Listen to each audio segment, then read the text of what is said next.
What's going on, everybody? Welcome back to another episode of In-Laws and Out of Bounds. I am your host, Hagen. Sitting across from me here is our other host, Emilio, and we're happy to be back. Post-Super Bowl, straight into the offseason for the NFL. No more football for a couple of months, guys. It's a sad time of year. We're going to be gearing up for basketball, baseball. We got Winter Olympics going on, all that good stuff. But before we get into that, we are going to talk about the Super Bowl. We'll recap the NFL season as a whole briefly. We've got one or two things college football. Then we'll break down some other sports things happening in the world. Look at a brief preview of what's to come with spring training, things of that nature. And yeah, that's it. It's going to be pretty short, sweet, to the point this episode. Emilio, you got anything to say before we get started on here? It was a great season. Sad it's over. Yeah, sad it's over. Well, that's okay. There's plenty to look forward to, and we'll keep the offseason going. So let's get rolling into episode 33.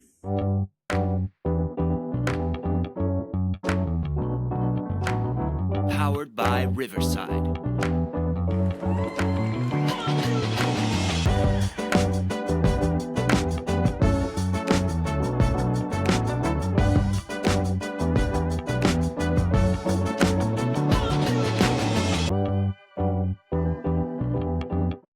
Before we get started, guys, we want to make sure that we shout out our official sponsors, Brewster Bird Hunts. We greatly appreciate them. Make sure that you go check them out for all of your dove hunting and upland birds. They are the number one source for dove in all of Texas. They've got the best guides, the best birds, just the best land around. So if you want to go and get your limit, doesn't matter if you're one hunter or 100, they're going to take care of you. Make sure that you give them a shout. Check them out on Facebook, Instagram, all the social media. BrewsterBirdHunts.com. Greatly appreciate them. Thank you, guys. Don't forget to go check us out as well on all of our social media. We've got X, Instagram, TikTok, you name it. We're on all of it. We appreciate all the support, whether you listen to just a minute or the full thing. Go give us a like, follow, rate us 5 stars, all that good stuff. We appreciate it. And how's it going, Amelia? You doing all right tonight? I'm doing all right. I said the Seahawks should win. They did. Sure, I lost some money. Sure, some bragging rights, but I'm not hurting over it. Yeah, that's true. What about is your pride hurting a little bit over? I heard the peg pod or something like that. Got you. You made a Yeah, well, special thing that's over what there. happens when just about anybody can buy a damn microphone these days. Just get to say whatever the hell they want. So Well, it's just kidding. Peg pod. That's neg pod. We know how to get the names right on our episodes. So just fun, friendly banner. That's all it is. But anyways, what we get into sports. That's what we're here for, and that's what we're going to talk about. So yeah, Super Bowl 60. Boring, terrible Super Bowl. I think we texted about this yesterday, and overall, it wasn't fun. It wasn't a game really from the get go. You had Seattle controlled the game throughout of it. They were up 3-0 after the first quarter, 9-0 at halftime. They got into 12-0 into the fourth quarter. Neither team really wanted to take, I guess that step, score touchdowns, all that kind of stuff. That first half, was it a defensive mastermind or was it just offensively challenged? Like, I don't know what you really want to look there and say this was. I tell you, the Patriots, they couldn't figure out a simple blitz that the Seahawks were throwing at them. They kept letting Woolen, rush off that same corner blitz and get up underneath the tackle, and they ran that play like 8 different times. And I don't know if the Patriots stopped it once, but they kept getting pressures on them. That Patriots defense or offensive line, excuse me, has got to feel some type of way today. Poor Drake May was running around. He never really got settled during that whole game. It seemed like he did throw for over 300 yards, I think it was, but a lot of that was garbage time. I mean, straight garbage time there. So, it was. I don't know. It was pretty boring all around. Seattle had 335 total yards offense. New England had 331. The difference is how those yards, mattered. Seattle was able to get chunks throughout the game, pick up those field goals. They were able to get on the board once. The defense scored a touchdown as well. But Seattle had no turnovers. The Patriots have 3. That was a huge a huge deal in there. And then Seattle on the ground, they ran the ball for 441 yards rushing. Kenneth Walker finished with 135 of those on 27 carries and took home the Super Bowl MVP. So that was he had like the fourth or fifth best odds to do that. Some say that Jason Myers, who hit five field goals and scored 17 of the 29 points, probably should have got that MVP there, but to be determined. And then Sam Darnold had about 200 passing yards, 1 touchdown, no mistakes. He did what he needed to do, and the Patriots just looked like they were a year too early. So, yeah, it was a very underwhelming Super Bowl for sure. I'd call it a defensive struggle, but really it was. I mean, it was a defensive struggle, except for one defense was not really giving up much of a struggle up until the red zone. So it was, to your point, I mean, you made a perfect analogy for it. I mean, it was a one of those games where you never thought that the Patriots were actually going to win. There was a time where you thought maybe they'd get back in it, but never a time where they felt in control or even close to getting control, just almost thinking about it. Yeah, because it's 6-0, 9-0, and you say, okay, all they have to do is put some points on the board here, and we're right back in this, right? So yeah, and you talked about Tariq Woolen coming off the edge, and then they sent, I mean, the simplest just safety blitz with Devin Witherspoon. I don't know, 3 different times, and it got home just about every time. It wasn't sacks every time, but it was enough to disrupt a play. What's that old boy's name that plays tackle for the Patriots from LSU? Campbell. Will Campbell. That poor son of a bitch. He looked like he was on ice skates all night. I mean, lookout block time after time. It just wasn't a good outing for him. And we had talked about, this Patriots offense struggling. And they've played really good defenses, but they've struggled.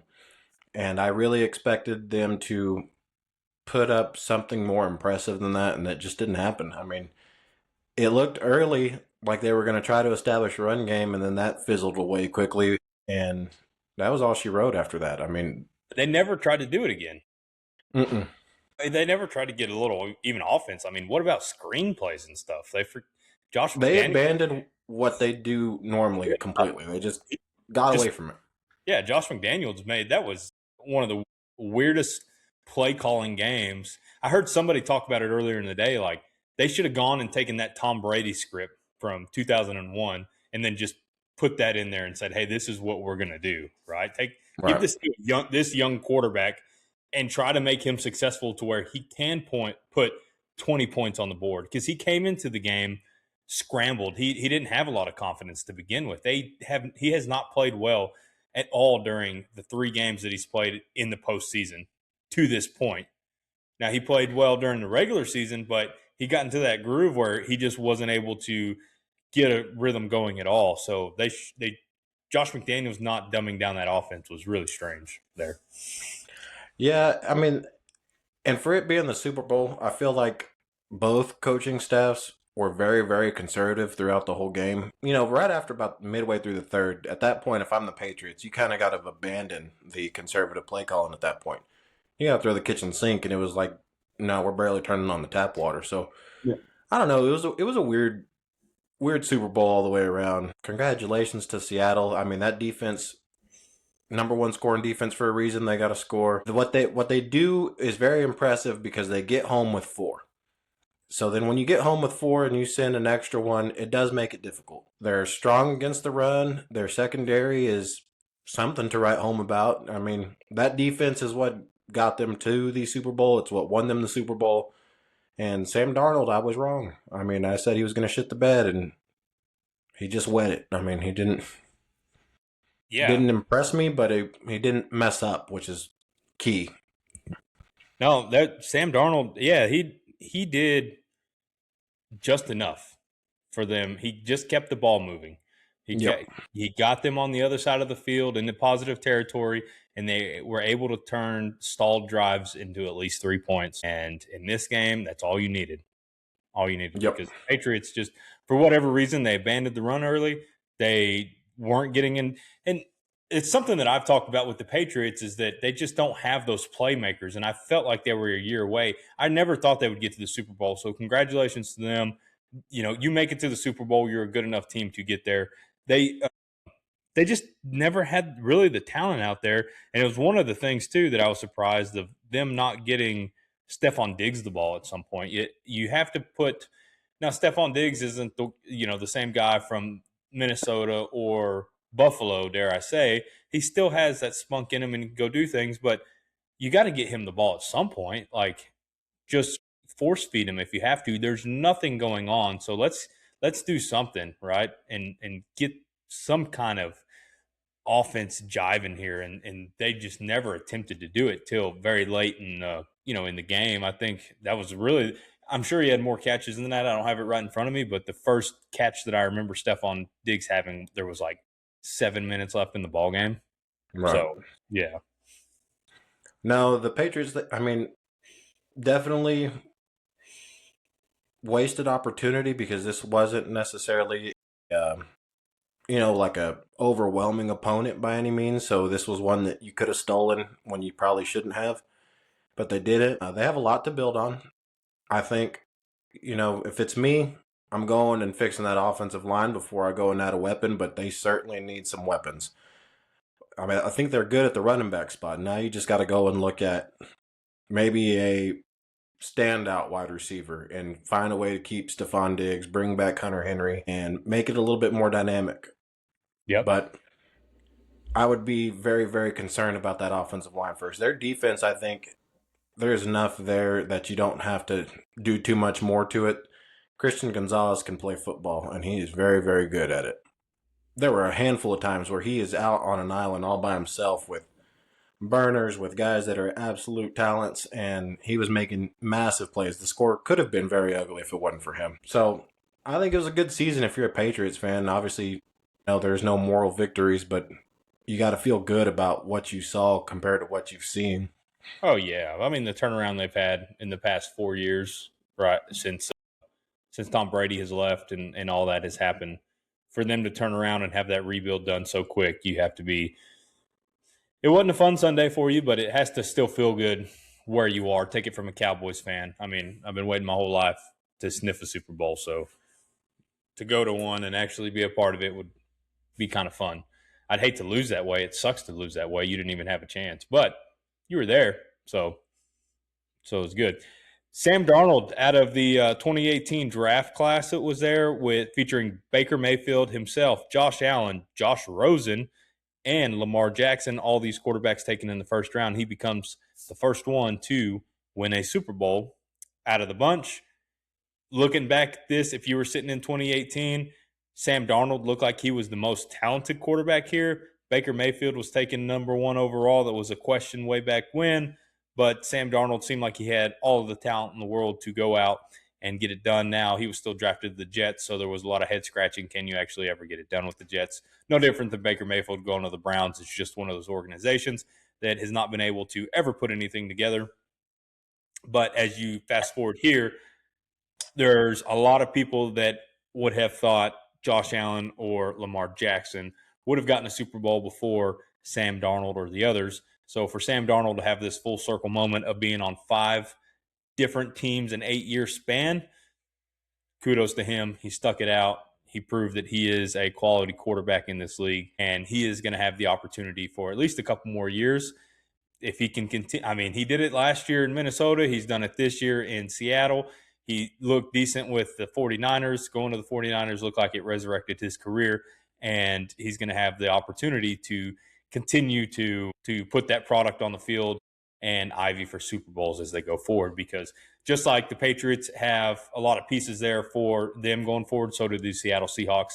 That defense is a unit. I think they're going to be able to collectively keep most of that. They have young playmakers on the offensive side of the football with Smith and Jigba being on a rookie deal. I think Bobo's a young guy. Cooper Kupp will come back for a veteran minimum if he is in a contract deal. The one big thing there is that Kenneth Walker was in his 5th year of his rookie deal. So what do you do there? I think that's one of those questions of how valuable is a running back in this scenario. Kenneth Walker, he's thought of as a good running back, probably top 15 in the league, right? Yeah. Would you consider do you use that pick? It's going to be a real late round pick. Do you try to get a running back then? You try to get one in the second round. Do you go in free agency? What do you do? He's gonna probably carry a pretty hefty contract now that he's got that Super Bowl MVP attached to his name, and deservingly so. He was the main focal point of that offense last night, and as far as just stats go, he did the most in the game. So I think the thing he's got going for him is Zach Charbonnet getting injured with that ACL couldn't have actually played out better for Kenneth Walker in sense of getting paid by the Seahawks if that's where he intends to stay. Now they're in a position, I think if Charbonnet was healthy, your options as the Seahawks, you don't have so much to think about because you have, a solid running back in Zach Charbonnet also. But now Kenneth Walker holds the cards in my mind because they kind of need to keep him at this point. I mean, you can go out and try to just get a late round running back, and they still might. I mean, they took Zach Charbonnet the year after they took Kenneth Walker, which was interesting, and he had a pretty solid rookie season. But they've saved the miles on him because they've been splitting carries with Zach Charbonnet for the last 2-3 years. So it's not like one of those situations where you have this rookie or this running back coming off his rookie deal and he's already used goods. He's still got a lot of life in those legs because not only has he been splitting carries, but he's also been injured for, I'd say at least 30% of his NFL career at this point, which you start thinking about that, maybe you don't pay him, but I think he's got a lot of life left in him. I was going to say, do injuries really take off the wear and tear? I mean, I don't know because his injuries have always been weird ones, like obliques, and he comes back and he's fine, and then that's a pretty terrible. The next thing you know, it's always strange ones though. It's never like nothing lower body. That's a pretty bad hurt though. I mean, Actually, I think he had a hernia. He missed half a season with a hernia at one point. Yeah, I mean, but I think he's in a good spot. I think they try to keep him. I don't know, maybe not. But Super Bowl teams, no matter what, you're always going to have players that are going to go out and get more for a contract. There's more players on that team than that we're thinking of or know of that were in contract years have the opportunity to go elsewhere. You're going to have to replace coordinators like the offensive coordinator that is going to Las Vegas, who took that head coaching job. His name is escaping my Clint Kubiak. There you go, Kubiak. Yes, Gary Kubiak's son is going to go take on that Raiders job. He was already there today. So you're going to have to build these pieces back no matter what to win another championship. It's the hardest thing in sports to do is win back-to-back. So that's a big deal. What do you think about this? I was reading something, or actually I saw this from Boomer Eisen. And have you heard of the Jock tax that California has on these players? The Jock tax? No. Yeah, Jock tax. Yep. So there's a Jock tax basically where California taxes for non-resident athletes on income earned while working in the state. So that includes game pay, bonuses for playoff games, and the Super Bowl, and even media days, practices, related activities if they happen in California. So there's a key concept. It's called a duty day. A duty day is any day an athlete performs services under contract, from preseason workouts, practices, meetings, travel days, and of course, actual games. California calculates a portion of the player's annual income as California income based on the ratio of duty days spent in the state versus total duty days in a year. A portion is then taxed at California's income tax rate, which is among the highest in the U.S., around 13.3%. So the rule applies year-round. Basically, this is how it is. So, for example, when you win the Super Bowl, you get a $178,000 bonus, right? So if you look at what this costs, so going and playing, they had 8 days, I think it was 8 days in San Francisco. Hold on, can I clarify something real quick? Yeah, go for it. This is for teams that aren't based in California, so like the Seahawks and the Patriots. Mm-hmm. Yeah, so you have to pay California taxes for working in California. Now, this doesn't matter. This can be a preseason game, regular season game, anything. It's just coming even though your organization is not in California. Correct. Even though your organization is not in California. If you are working and you qualify for a duty day, you have to pay taxes there. Yep. Holy shit. Yep. So Super Bowl winner bonus is $178,000, right? And here's an example to break it down. So because this was in California, they do get the Jock tax that applies, and it's on income earned for the days spent working, right? So let's say that here with Sam Darnold is basically what they're doing. So Sam Darnold, in an estimated California tax, has to pay $249,000 to the state of California in taxes. And this is based on 8 duty days, and then California with California's high income tax. So this is him coming to California, practicing, doing media days, playing in the Super Bowl. So basically, on paper, Darnold earned an extra $178,000 for winning the Super Bowl. But because California's tax on his compensation for the allocated period is higher than the bonus amount, the state takes, is actually going to be able to take more than what he got for winning the Super Bowl. So not only does he lose his $178,000 Super Bowl bonus, he has to pay another $70,000 to the state of California. Make sense? That's the wildest shit I've ever. It doesn't, but it does. But how do you? I mean, I got a lot of questions. How do you apply that? Like, if I'm just a fucking water boy on the staff, I'm not giving up shit. So if you're on that payroll, I mean, I don't know exactly how it works, but even if you're the losing team gets $103,000, so you're going to pay to go play in that game. The same 8 games or same 8 days, you're on that duty tax. So it's a duty day. And you're going to get charged at 13% based off your annual income. So the more you get paid, obviously, the more you pay. That's wild. You're making money off of this. So now you think of this. So Sam Darnold, he played in the Super Bowl. He travels to San Francisco regularly just to play a division game. He goes to Los Angeles to play another house game, and then I guess the other one's in Arizona, so it doesn't count. So he's been to the state of California at least 3 different times this year, and he's probably spent a cumulative days of, say, 12. Probably spent 2 days apiece on each other trip. So he's paid a lot of California taxes for not living in California. I wonder if he gets like a loophole. Isn't he from California? I doubt he gets a loophole. He's not a resident anymore. If he's a resident, he probably gets fucked even more. So excuse my. I mean, how does that residency shit work for an NFL player if you only play football for 6 months out of the year? You live somewhere else for the next 6 months. You play in. It doesn't matter if you're getting you're going to get taxed wherever that state is.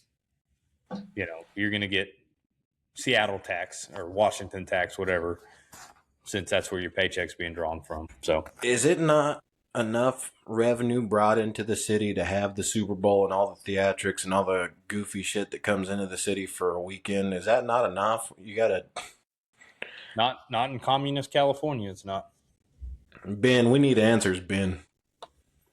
Yeah, we need to have our resident California listener on here to explain this to us in easier terms, because maybe I'm getting it wrong. But I thought that was wild, and I had to bring it up. So, anyways, that's all my Super Bowl stuff that I got. So, you don't want to talk about anything else? I feel like you want to talk about something else. I'm not talking about halftime. I wasn't going to ask you about halftime. It's not because of anything. It's literally just because this was one of the Super Bowls that I was least interested in, and it's not because of who was performing at halftime. Is it because I just want to watch the damn game, and everybody brings so much political bullshit into it. You know what I mean? Like, it's okay. If the person wants to perform at halftime and that's who they want, let them perform at halftime. Whatever. Like, I just want to watch the 2 best teams battle it out for a championship. I'm almost at this point over halftimes in general and the pregame shit and all that kind of stuff. Like, let's just go and play the football game and be done with it. So that's how I feel. I don't need Bad Bunny. I don't need Kid Rock. I don't need any of it. Let's just play a football game. Unless it's Creed. That's the only one. I knew it. You know what? If it's Creed, hell yeah, brother. So Man, hey, Chris Collinsworth was on one last night. That son of a bitch. I saw somebody say Chris Collinsworth. He's trying so hard. He's 2 plays away from saying, "Fuck it, Drake May sucks." Dude, at one point he said that Kenneth Walker was running a route and he missed the pass. It was hit him in the hands, and he said, that's one thing they don't tell you about Kenneth Walker. He's a great runner, but he can't block and he can't catch. I'm like, God damn. He don't care anymore. He's like, "Get me out of here. I got to do something to hype these people up." Damn Super Bowl MVP can't block and can't catch. Yeah, hey, he's not wrong. I mean, really, being a little short, stubby guy, he really can't do anything. But no, that's it. Man. Yeah. So NFL season's over as a whole. What did you think about the season as a whole? The season as a whole was an interesting one. Riddled with injuries like most seasons are. Very odd. You had the Chiefs not looking like the Chiefs, which, maybe it's a turning of the tide. Maybe it was just an off year for them. You had the Cowboys with a lot less drama because it seemed like it was over earlier than what it normally is. You had the Eagles in another one of those funk seasons. Pretty much all of your teams. I mean, I don't know. A lot of head coaches fired, which means that football wasn't very competitive for the most part. It was one of those years where nobody really stood out until about week 6, week 7, when you finally had a team that looked like, okay, we're down to 4 teams that can really go. A lot of rebuilding years. Some turned out quicker than others. You look at the Patriots, you look at the Panthers with their rebuild. I don't know, the Jacksonville Jaguars, another surprise. And then you had, teams like the Texans that looked like they were going to stink it up early and then found a way to rattle off 10 straight. It was an up and down season all year long. It was I don't know, I feel like it was an underwhelming season as a whole, but sure. Exciting in its own way because of all of the randomness that occurred. I don't know. Yeah. It was a strange season. It was very undramatic because you saw probably about midway through the season the teams that were going to rise to the cream of the crop. Now, there was some back and forth between those teams as far as, what they're jockeying for on playoff seeds and whatnot. For me personally, obviously the Cowboys, you saw very early in the season that they were not going to be a contender. So that takes some juice out of anybody that they're looking at your NFL team if you want them to do well or whatever, right? If early in the season you suck, it sucks for the rest of the season, right? You're kind of like, oh man, this stinks. You try to find other things that continue going. I think for a comparative, especially since we started doing this, I think I had way more fun watching college football and the dramatic stuff that brought us and all the talking points and everything. It felt like the NFL was very dull in that aspect, especially every time that we would switch from Saturday to Sunday, whether it was a preview or a recap. It just seemed like there was just not that. Sunday was just very lackluster in multiple ways. Now, there was a few cool shining moments. Like there was some games here and there that, I mean, you think about that Thursday night when New York beat Philadelphia and Jackson Dart and Scatabo went off, and that was fun. Seeing those kind of games was really interesting. You saw the little behind the scenes stuff with Jameis Winston doing things with the Giants and that that whole dynamic. I brought the Giants up again, but that duo there. And then the Cowboys tried to make a comeback at some point. You had that little bit of stretch. The Chiefs being really down in a year like that. The turnaround that the Broncos did. The turnaround that the Patriots did. Watching the Texans win 10 games in a row. There was some things there here and there that were fun to see, but overall, it was just that those playoff teams rose early and they stayed there, and there was no by week 17, 18 or whatever it was those last 2 weeks. I mean, it was just like we're just watching preseason football at this point, really. Yeah, I think that was probably the worst part was that by week 14, it really wasn't a who's going to get in anymore. It was just where are they going to land. And, when you think back on the Thanksgiving Day games, really that other than the Cowboys and Chiefs one, that none of those meant anything at that point because those teams were pretty much eliminated. Correct. Then you get to Christmas Day and it's the same thing. I mean, I feel like there's been in recent years where you get to Christmas Day and the games that are on, they still mean a lot. And like you have a lot of starters playing, you're jockeying for a playoff spot. And it just, all of it was, I don't know, it was already decided. And it was weird too, because like even if you look at like San Francisco, they were already decided, and it was like you knew this team wasn't going to win a Super Bowl, but they were there, and they were locked into a playoff spot. Yep. It lacked, to your point, it lacked it lacked the pizzazz that it normally has to it, I guess. Yeah. And maybe that's kudos to the college football. Maybe they set a high bar, right, with it just being college football and the excitement. But yeah, I think there's a lot of interesting things going into next season. That you have these players coming off these major injuries will be fun to see. There's a decent draft class coming in too, with not so many more trench players, it feels like, and defensive players that'll be interesting to see where they fit into and how they can continue. And there was a lot of teams that were bad, but they were actually decent, that this next year they may be able to take a step and make it a little more exciting towards the end of the year. You have Jaden Daniels coming back. Hopefully he's completely healthy for the Redskins, and the rest of that offense is healthy as well. They can come jockey for it. If Scatabo comes back and they can do it with Malik Neighbors, right? They can do those things. And then, just staying in that division, the Eagles are going to be good no matter what. If the Cowboys can figure something out, maybe, you get a division like that fun back. The Saints, for instance, they get better with the Bucks getting healthier. And then the Falcons, doing whatever they're going to do. And then potentially the Panthers, right? There's all these possibilities that are coming together that you may see, an upswing, and hopefully that competitiveness and competition rises all together, and we can have a little prolonged season here. So, yeah. Anyways, for sure. Yeah, but NFL season's done. Next is going to be the combine, the draft, and then we'll get into OTAs, and we'll get into that. It's going to be summer, man. It's going to take a while till you get back around to that next point. We've got 6 months until preseason football again. 201 days until actual football. 201 days till actual football again. Boys and girls, it'll be a while. From then, it's just going to be off-season talk. Contracts, free agency, that's all. That's fun.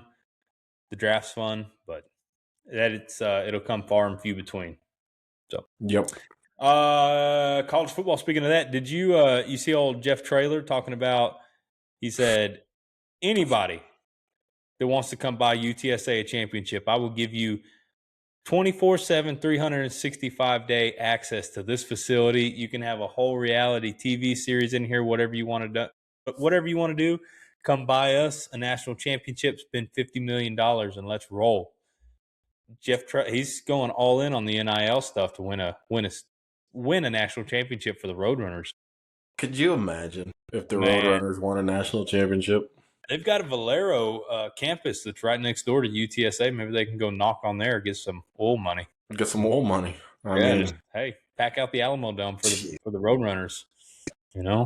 I remember my freshman year of college, I went to go watch the Roadrunners in their debut in big D1 football, and they were playing Oklahoma State, and it was a game for all of about, I don't know, half a first quarter. And the only reason why I went to the game was because if you went to Taco Bell, all you had to do was walk in, and they were passing out free tickets. Heck yeah, man. You got a stadium of 80,000 seats. They're trying to get as many people in there as they can. I mean, that place is huge, and they're trying to fill it in. I mean, it's off topic, but I remember when the XFL was there, they were trying to sell me packages for suites to take customers to or whatever, and it was ridiculous how expensive these suites cost. I'm like, you know what you're not trying to sell me NFL team here. Like, you're trying to sell me a spring league football team, but these guys just got off the UTSA practice squad. Now they're playing this. Like, no, like, I'm okay. Like, Disney Ice brings in more people to the Alamo Dome than those XFL games did. Disney Ice was packed, and they do it multiple nights in a row. So, North Dakota State moving up to the Mountain West. right? So Yep. they get a chance. This is football only to be in the big boy. After you told me this, I went and I Googled it just to look. The first thing that popped up was, will they be able to get North Dakota State in college football 27 or whatever? It's enough time. Somebody was worried because back in the day when Southern Miss or somebody moved up, they weren't able to get them into NCAA 13 quick enough. And this was a year in advance before. So major worries about the video game world here. They're about getting the Fargo Dome in the video game. So Hey, North Dakota State, they could make some noise. That's a solid program. they're in the right division for it. So They are. They are. I certainly don't think they're going to struggle. no, they're gonna. They've always been able to compete, and they've done it. They've done it at a really good football level. I was looking up here to remember who is in the Mountain West membership. Here you have Air Force, Hawaii Rainbow Warriors, Nevada Wolfpack, New Mexico Lobos, Northern Illinois Huskies, San Jose State Spartans, UNLV Rebels, UTEP Miners, the Wyoming Cowboys, and then the North Dakota State Bison. Very winnable division there. What a conference. I mean, Air Force, is probably Air Force and UNLV. Probably UNLV runs that conference with Dan Mullen. Yeah, they're pretty good. They got a lot of casino money going through that program right there. So, yeah. But that'll be fun to see. See the Fargo Dome rocking with those teams. But that's all I got college football wise too. There's not much going on. Transfers quick, man. I'm not. Yeah, there ain't much there. I mean, I just haven't had time to break down all the transfers and us go through and sit down. We keep saying that we're gonna have an actual episode on that, and we will. It's not a lot of information to get through. Yeah, I'm a little busy recently, so a lot of homework, and just hadn't had the opportunity to do that because I don't get paid to do this full time. Hell, we don't even get paid to do this part time. Right. You guys are getting paid? You guys are getting paid? All my money went to merchandise that I've yet to get out. So, oh, shoot. But, yeah, you've got other news. You've got the NBA season going on. The All-Star weekend's this weekend, right? So, slam dunk competition, three-point competition, skills competition, and then you're going to have the World versus USA All-Star game on Sunday night. Have a couple break there, get it through. The Spurs are starting their rodeo road trip. They'll be back in San Antonio in March after the San Antonio rodeo gets going. Spurs are currently sitting in second place in the West, so they've made that really big turnaround. You're going to hear a little bit more Spurs talk as we go through here, and then whoever Emilio is cheering for at the time, I'm sure he'll talk about them. But got to watch a little more basketball to go on. We've got spring training that is going to be coming up. We have, speaking of spring training, Emilio will be here, and I will do a little bit of MLB deal. He'll do some homework, won't you, Emilio? Yeah, I have it on good authority that the Rangers they're going to wear red this year and also blue at some points, and don't be surprised if you see some white. I'm excited about it. That's some great investigating skills there. Where'd you hear that from?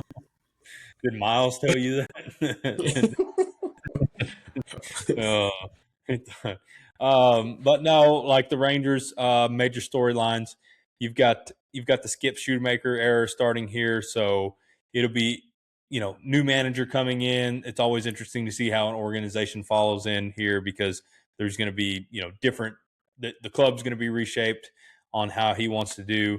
You've got several key roster battles that are going to be happening here in camp while they're doing that, really around second base and then that final pitching rotation spot for the Rangers. So that'll be fun.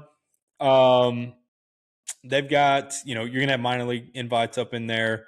A couple different ones. I think there's some minor league ones. Ryan Brazier, if I'm saying his name wrong, I'm sorry. And then Mason Thompson. So they can go and test some bullpen depth out of there. And then you've got Sebastian Walcott and a few others that are going to be young players that are trying to make a name for themselves in the spring training we'll dive into there. The Rangers are trying to get back into the swing of things since that World Series championship. Like I said, it's the hardest thing to do is go back to back, and especially in baseball, that's a really, really tough thing to do because you lose a lot of players and this really long season, 182 games, and then the playoffs and all that. It's a long season to get through and to grind those out. Other Texas team that matters for this area, the Astros. So after missing the postseason last year, they're coming in. They're going to have a crowded rotation. They've got Hunter Brown, Christian Javier. They've got Mike Burrows and a couple others. They're going to be trying to figure out their rotation going. They've got quite a few talented infielders here with Pena, Carrera, Altuve, Walker, and Paredes. Probably saying that wrong as well. So spring training, get those guys on the diamond, see what they're made of, see what they can do. Cam Smith in center field, checking out what he's got going on there. And then, trying to figure everything else out and get that clarity as far as how they want to do, their rotations and the pitching rotation. What does their infield look like? Do they want to trade somebody potentially to try to help that rotation, maybe get some outfield? So the Astros seem like they've got a little bit more here to play with than normal. The Rangers are going to kick off their spring training February 20th. That is a Friday versus the Kansas City Royals, and they are in the Cactus League, which plays in Arizona. And then the Astros are going to kick off Saturday, February 21st versus the Nationals in the Grapefruit League, which is in Florida. So are the Astros still using trash can lids to win games? Yeah, that's why they're in the Grapefruit League. So a bunch of grapefruits. But yeah, so we'll do a better dive in depth on that. That was just some high points there.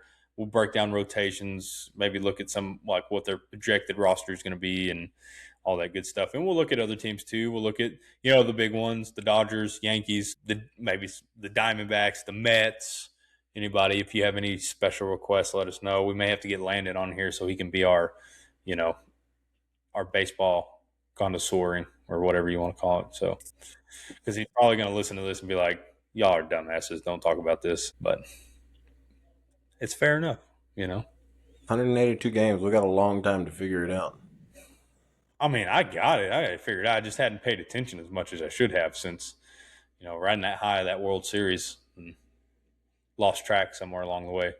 Still thinking about Creed singing during the middle of it. So it was legendary, bro. The Rangers winning a World Series while Creed's singing "With Arms Wide Open." It's hard to beat. It's gonna be a long offseason. Jeez, it is gonna be a long offseason, but we're gonna get through it and we're gonna be better for it, and we're gonna figure out how to do actual shows and be podcasters, man. So we can't just sit here and talk about silly bullshit going on around town. So, that's true. Yep. Hey, did you watch that Carolina and Duke game on Saturday? No. Hell of a game. No. Yeah, college basketball. I forget about college basketball too. March Madness coming up here. I did catch some of Florida. Who was it? Florida and Alabama, maybe? Florida just wiped the floor with them. They look good. They have a number on Texas A&M too. They got some big kids. Two big old white kids playing post that were just dominating down there. Yeah, they whooped Texas A&M. Texas A&M, they seem like they've had a decent record, but they got into the top 25 and then they lost one game and they kicked them out. And they're pretty high up in the SEC standings, but they're not getting any national love for whatever reason. So that's just A&M basketball, though. They've never been able to. You know what I mean? Ever since I crossed up Alex Caruso at the Woodlands. That's not what happened. There was witnesses. You were there, Marshall, Eric, Javiero. I'm sure that's not what happened. Who the hell is this white boy out here dunking this ball? Little did I know he was going to go win a freaking NBA championship with the Lakers and the Thunder. That's just the Caruso for you. Yeah. It's like when Myles Garrett said he liked my dog. Weird shit happens in him. Hey, I also yelled at Caruso and told him I'd cross him up when I was drunk at Chili Fest getting in the truck. So I do remember that too. Yeah. He didn't like me very much. So, but Anyways, that's what I got. Winter Olympics going on. Nothing major started yet. You had Lindsey Vonn do that crash, hurt herself real bad, so that was unfortunate. She tried to ski on a torn ACLs, doing squats and all that kind of stuff. I don't know if you saw that. That sucked. Breezy Johnson won the women's alpine skiing though in her place, which was cool. So USA got 2 gold medals there and got them on the board. So we'll see. Hey, you didn't hear the Lindsey Vonn thing? She tore her ACL in practice, and then she still competed at the Olympics, but like it showed her like actually skiing, and then she was squatting and doing side to side jumps and all this kind of stuff to get ready. She did the pre-run, did the pre-run, did it all fine, and then she did her actual run, and she was going, and she caught like one of those poles or whatever, and just crashed nasty. She had to get airlifted by a helicopter out. So yeah, she got messed up, but It's tough. anyways, so That's tough. Yep.